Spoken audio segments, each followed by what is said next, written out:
Hello, Roilers. I want to thank you for joining me for today's episode. It's Lady TrenettWilson, your lecturer and social historian. And today, something truly historic happened. An R&B legend, and some would even say a neo-soul legend, D'Angelo, passed away at only 51 years old after a battle with pancreatic cancer. Now, the reason this story is so interesting is because Angie Stone, the mother of one of his children, passed away also on March the 1st, 2025 of this year in a horrific car tragedy. And I just wanted to come by and give my respects and pay my condolences to the family. And as you know, here we like to highlight the careers, the accomplishments of great Black men and women. And so I do not want their passing to go without giving some respect to their respective careers and say goodbye properly to them. Now, everybody knows Angie Stone. I mean, she was born Angela Laverne Brown in Columbia, South Carolina, on December the 18th, 1961. Now, her musical roots, they ran back really deep. Her father sang gospel, and she also sang in the church. In high school, she founded a group. Don't they always start out in high school? The group was called The Sequence. It was a female hip hop trio with childhood friends, and they signed to Sugar Hill Records, and they released a song called "Funk You Up," and it was one of the first hits by women. So Angie has always been a really a forerunner in the music industry. After the sequence disbanded, Stone moved into R&B and songwriting. So she joined the trio Vertical Hold in the early 90s, and they had great R&B success, and she wrote and collaborated behind the scenes. Now, when she became famous for most of us was in 1999 with the release of her song Black Diamond on Arista Records. She went gold. And then hits like "No More Rain in This House."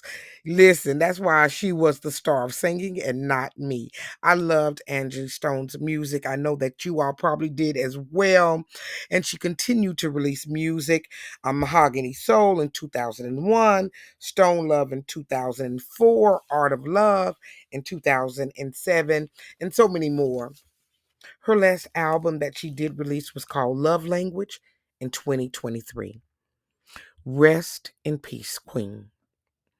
Now we turn to D'Angelo, and I know everybody remember D'Angelo, the first video of him with his shirt off and him just singing with that just the gruffness and the roughness. And if you were into that look, he did it for you. He was born in Richmond, Virginia, and he also showed musical ability really early, playing the piano and also singing in church. He gained attention in the mid 1990s with his debut of the one I was just talking about, Brown Sugar, in 1995, and that really kind of blended R&B and hip hop. Now, Brown Sugar produced Lady, and it positioned him as part of a new wave of soulful voices. That, according to The Guardian.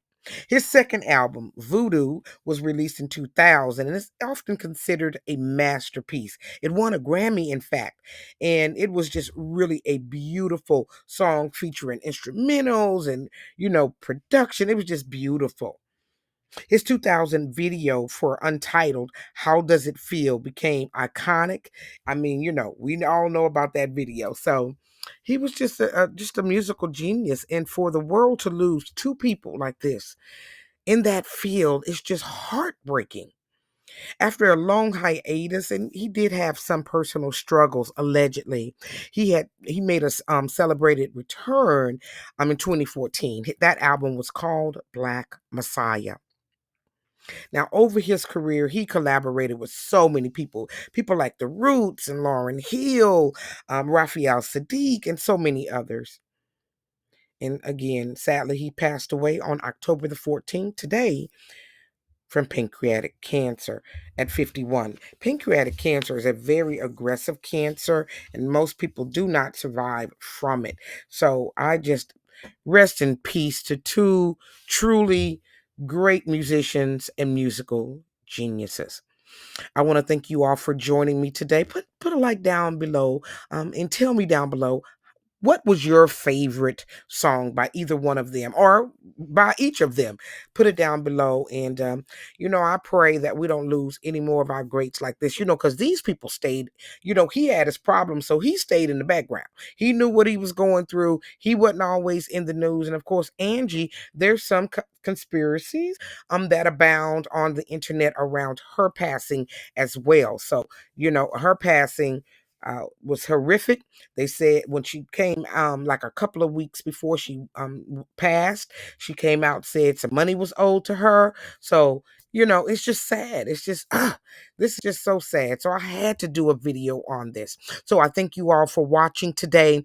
Again, put it down below if you know their music. Don't forget to hit like, share, and subscribe. And this month is Breast Cancer Awareness Month. Y'all click down below and learn about Dr. Jane Cook Wright, who was a pioneer in the breast cancer arena. And then this Friday, another great episode of Hunter's Point will be out at 8 o'clock p.m. right here on Royal Black and Elite. I want to thank you all for watching.